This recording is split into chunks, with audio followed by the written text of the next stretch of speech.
I should have known the devil wears an apron. Mama, carry me.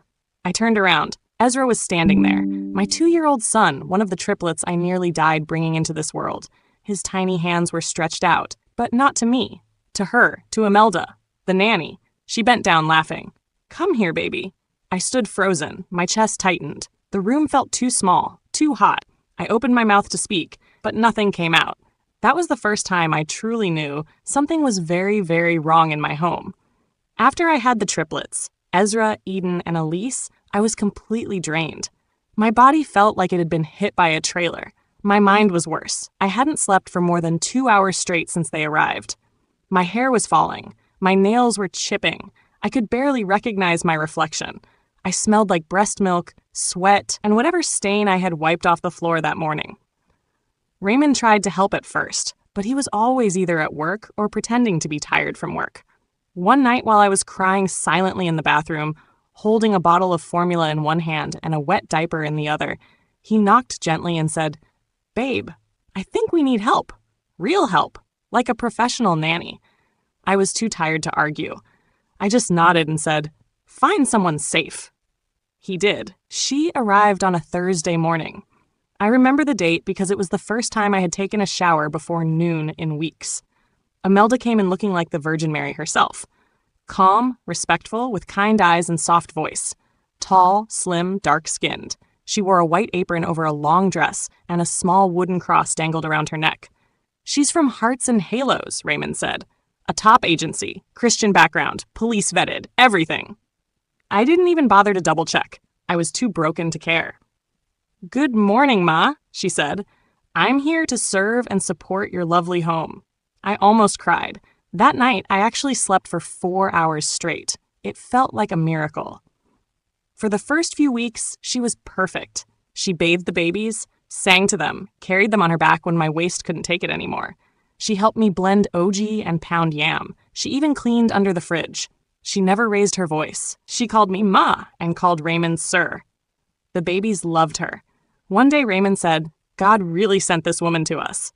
I smiled, but something inside me itched. It was the way he looked at her, like someone watching a quiet movie they didn't want to end. He stared at her when he thought I wasn't looking. Just a few seconds too long. I started noticing little things. My favorite perfume? Half gone. I hadn't used it in weeks. My silk scarf, the one I wore only once during the naming ceremony, folded neatly in the laundry basket. "Emelda, did you use my perfume?" I asked one afternoon. She smiled. "Ah, no, Ma. I only sprayed small to chase mosquitoes when I was rocking baby Ezra." I laughed, but my throat felt tight. Another time, I came downstairs around 11 p.m. to get baby wipes. I heard voices in the kitchen. Soft ones. "Sir, you're too funny," she giggled. Then his voice. "You think so? You're just saying that." Another giggle. I didn't go in. I just stood in the dark behind the staircase, clutching the railing. My fingers went numb. She was still wearing her apron. He was still married to me. The next morning I asked him, "Were you in the kitchen late last night?" He nodded. "Yeah, couldn't sleep. Just got water." "With Emelda?" He paused. "She was warming milk for Ezra." That was all. No shame, no explanation. From that day, I started watching them, quietly, closely. I saw how she changed her apron quickly when he came home, how her face lit up, how she bent over slowly when he was nearby. I saw everything. One day, I was breastfeeding Eden in the living room when she walked in with Ezra, who was crying. Before I could reach out, Ezra looked straight at her and said, "Mama, carry me." She laughed and picked him up. "Ah, I'm not your mama, oh." But she didn't hand him over to me. She didn't even look at me. She rocked him slowly, whispering something in his ear. I stood up, walked to the bathroom, locked the door, and vomited. That night, I stared at Raymond while he slept. I didn't recognize him anymore. I didn't recognize myself either. And I had no idea how bad things were about to get. I didn't want to believe it. I still held on to hope, like a stupid woman holding a burning pot with bare hands, refusing to drop it because she's used to pain. But the signs were everywhere. Ezra stopped crying when Emelda carried him, but screamed when I did. Elise started to call her Mimi, and even Eden, the calmest of them all, preferred her lap.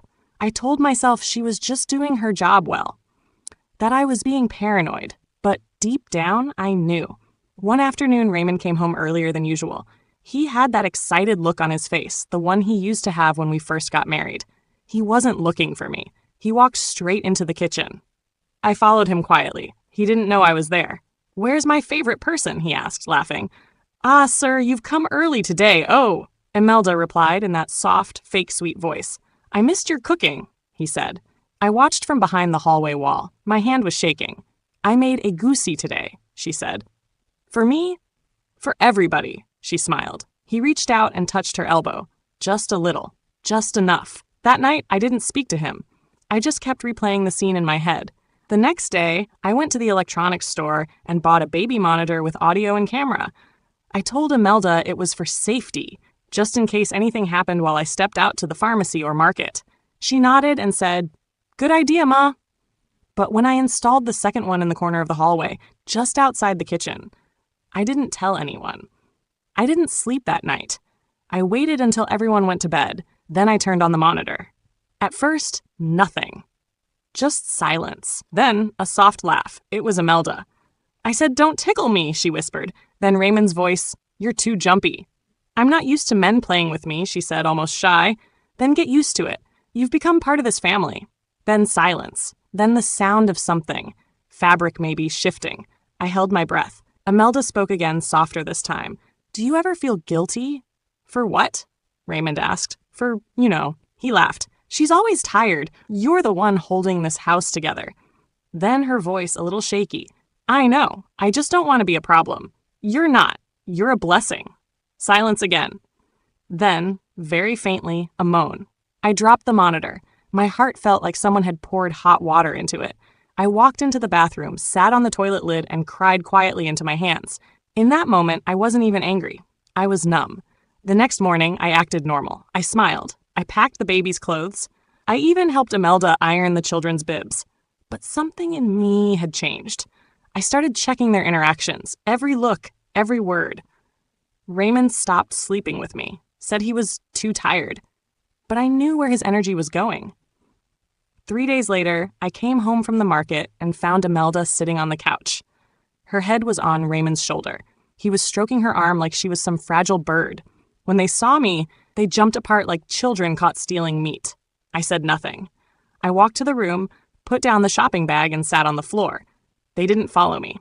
Later that night, while Raymond was in the bathroom, I picked up his phone. It was locked. He had changed the password. I felt like screaming, but I didn't. Instead, I took the baby monitor footage, copied it to a flash drive, and kept it inside my sanitary pad pouch. No one ever checked that. 1 week passed. Then 2. I was dying slowly, pretending everything was fine. Then one morning, while Raymond was at work and Emelda was giving the children a bath, I walked into the nursery and saw something that made my knees shake. A note, folded neatly inside Elise's diaper bag.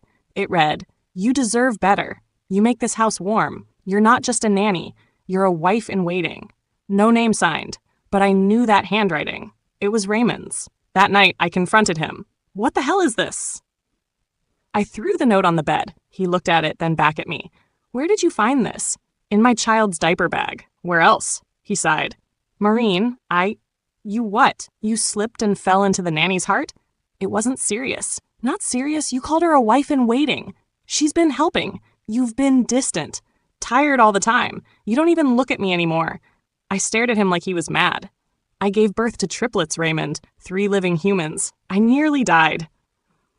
"And you're out here having a romance movie in my house?" He rubbed his forehead. "I didn't plan it. It just happened." I started laughing, the kind of laugh that scares people. I laughed and laughed until my cheeks hurt. Then I looked at him and said, "You're a joke." I left the room. The next day, Emelda avoided my eyes. She knew. I knew. And now it was war. She started wearing more makeup, tight tops. She began eating with Raymond at the dining table while I sat in the kitchen. I told her, "If you're trying to rub this in my face, go harder. Maybe wear my wedding ring next." She smiled. "I'm only doing my job, Ma." I nodded. "Good. Do it quietly." But she didn't. One evening, I overheard her asking him, "Why don't you leave her? You're not happy." Raymond said nothing. Later that night, I confronted Emelda in the kitchen. "If you want to be the wife, then be ready to bury the real one first," I said calmly. She turned. "I love him. You love the man that watched me almost bleed out in the hospital while holding my hand? She didn't answer. You think he won't do worse to you? Still silence. I hope you know how to cry in court. She dropped the spoon she was holding. Raymond walked in. What's going on? I turned to him. Tell your girlfriend to stay out of my way. He blinked. This is getting out of hand. No, Raymond, I said. This is me taking my hand back. I walked out of the kitchen. My mind was made up. That night, I opened a new email. I wrote to Hearts and Halos, the agency. I attached the audio files, the camera footage, and the note. I asked them if this was the kind of God-fearing help they provided. They didn't reply, but I kept the evidence. 2 days later, Raymond came into the room, looking pale. You reported her? He asked. I didn't even look up. You're lucky I didn't report both of you to your mother. You know she wants to leave. She should. She says I made her believe she had a future here. Oh, so now you're confused? Let her pack. I told her no, I'm not leaving my kids. I looked at him sharply. Your kids? You mean the ones she tried to take from me emotionally? She just needs time. You both can have all the time in the world outside my house. I made a mistake, Maureen. I stood up. You didn't make a mistake, Raymond. You made a choice. Now I'll make mine. He didn't sleep in the room that night. The next morning, Emelda was gone. So was 2 of my babies, Ezra and Elise. Only Eden was in the crib, crying. I screamed so loud the compound security guard came running. Madam, what happened? She took my babies. What? She took them. Emelda took them. We called the police. Filed a report. I called the agency. They said she was no longer under their care. I collapsed on the floor. When I woke up, I was in the hospital. My mother was holding my hand. They will find them, she whispered. But I didn't believe her.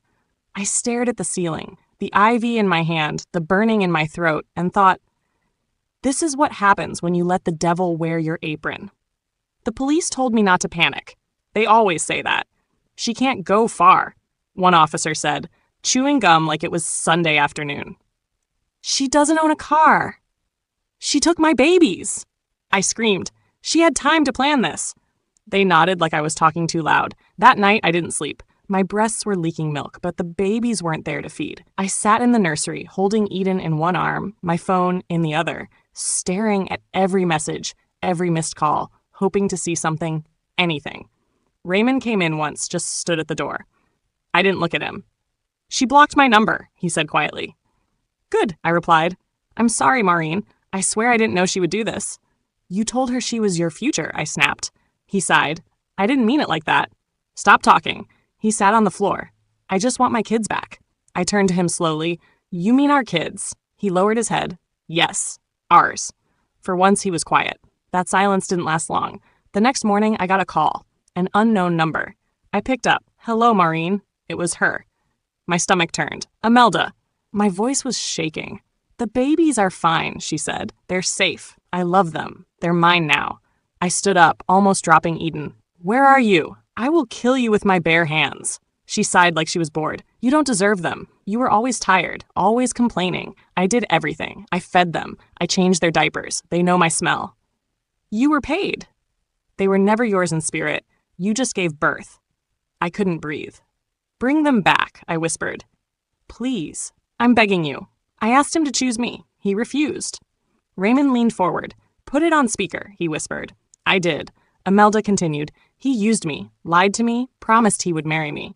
Raymond spoke up. Emelda, listen. I was wrong. I take full responsibility, but please, return the babies. She went quiet. Then she laughed. You said I was your piece, remember? Raymond shut his eyes. I was stupid. Yes, she said calmly, and now you'll both feel stupid. The line went dead. I dropped the phone and screamed. The next 2 days were a nightmare. Police did nothing but investigate.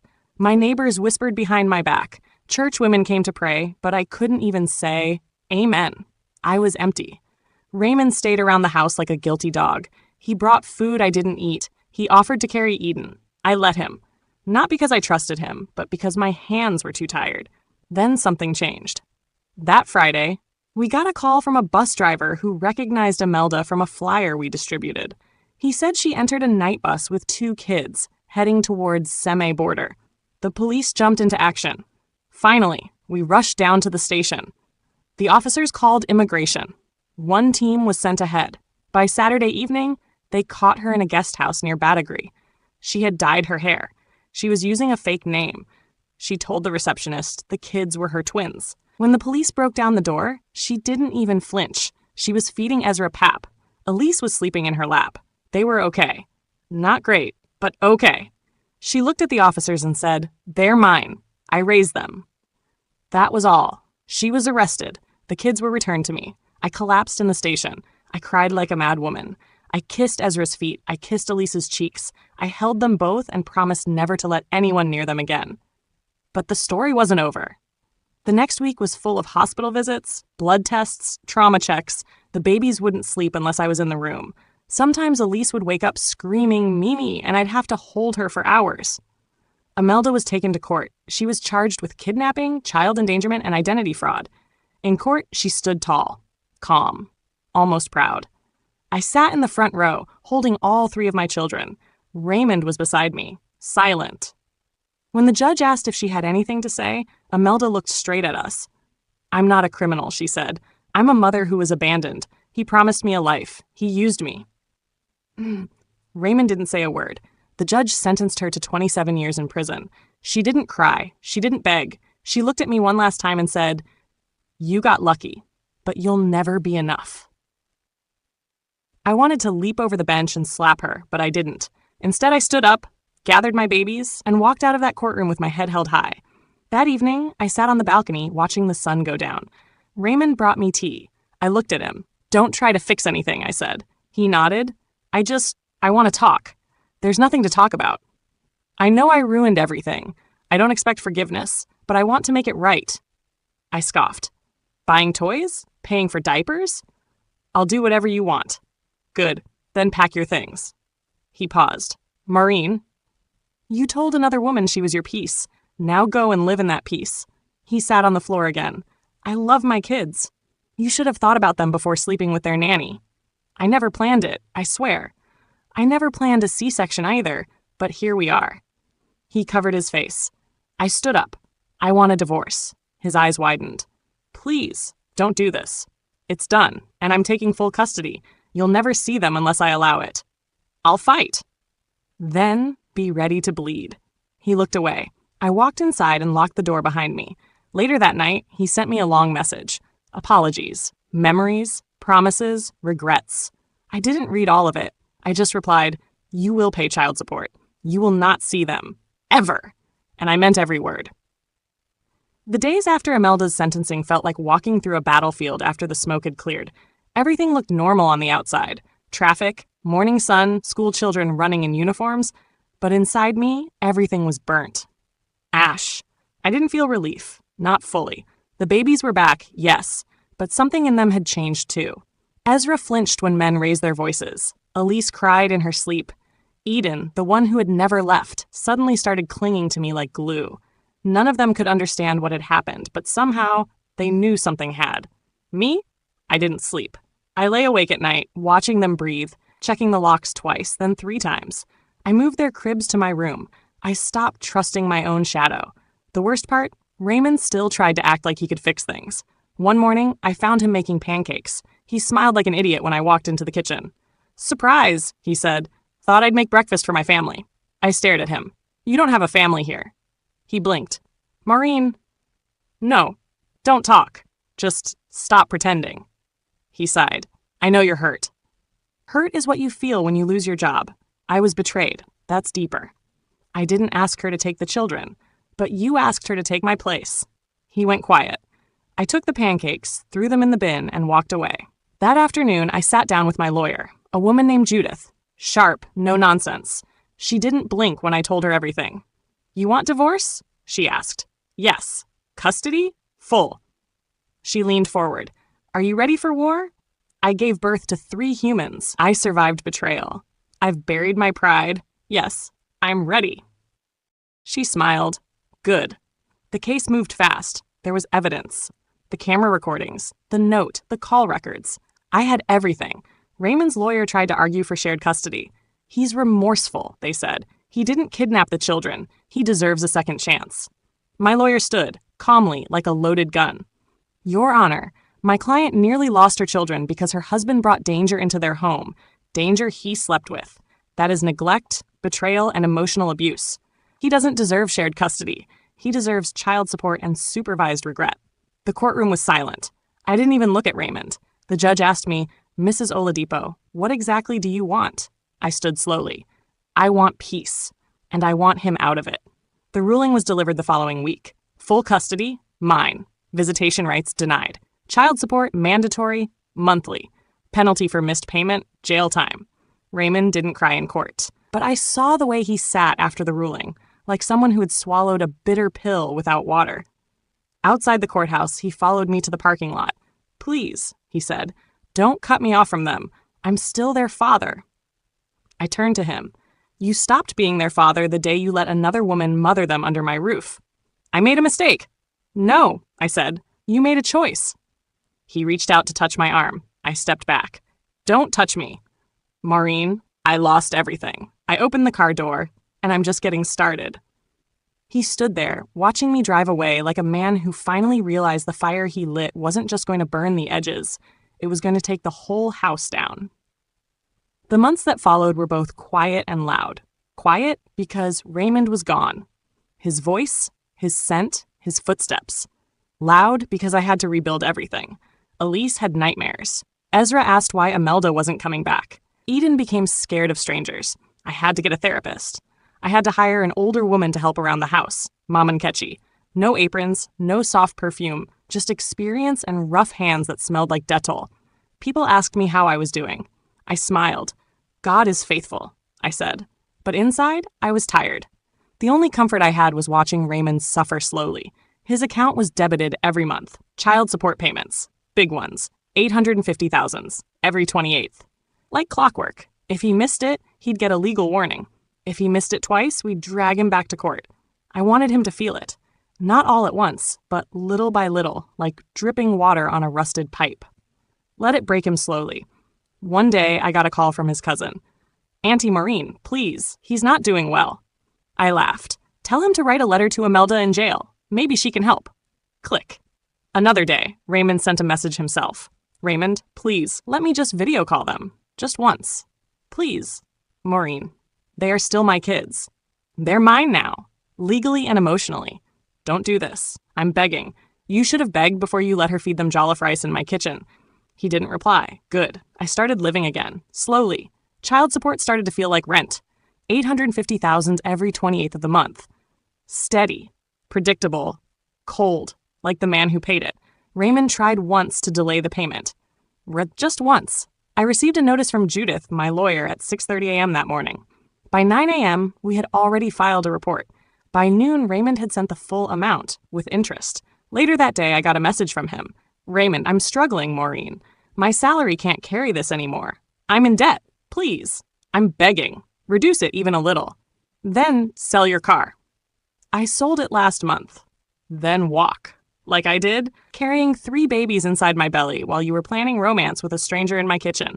No reply. Months passed. He began to fade from public view. He stopped posting on social media. The mutual friends stopped mentioning him.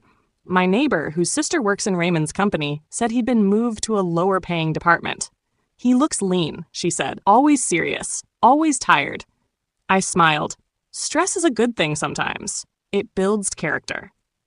But there were days when I'd remember the old Raymond, the man who kissed my forehead in the hospital, who held my hand during labor, who once told me, "I'll never let anything happen to you."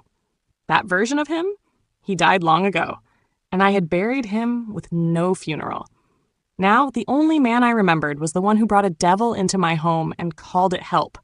The years moved like clouds, slow at first, then fast.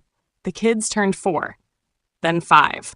They stopped asking about Raymond, stopped saying "daddy" when a man walked past. I took it as a win. Raymond still paid. Every single month. Like rent. Like penance. Quietly. Painfully. One day, I received a court letter he was requesting to renegotiate the terms. Lower the support. Ask for visitation again. I laughed out loud in my living room. I called Judith immediately. File a counter. Already done, she said. The court threw it out. Fast. No explanation needed. That same week, I got a text. "Raymond, you won." I stared at it for a full minute. Then replied, "Me. It was never a game, but thank you for admitting you lost." I focused on living. The kids started primary school. I changed jobs. I started baking cakes as a side hustle. Not for money, just to remind myself I could make something sweet with my own hands. One Saturday, Sandra visited again with suya and red wine. Guess who I saw at Chicken Republic? Who? Raymond. He was on a date. I raised an eyebrow. New victim? She grinned. A single mum. Twins. I dropped my glass and screamed. Twins? Double. Jesus. I burst into laughter. Deep belly laughter. The kind that leaves your eyes watery. I shook my head. Maybe he has a type. Maybe Karma has one too, Sandra said. We laughed for 10 minutes straight. I posted later that night on my WhatsApp status, Karma has triplets, and I kept the receipt. Raymond saw it. He didn't reply. I stood there in the doorway, watching them breathe, and I realized I had lost everything once. Then I gained something better, clarity, peace, power, and the strength to never be anyone's fool again. So yes, I should have known the devil wears an apron. But now, she wears orange, and me, I wear freedom.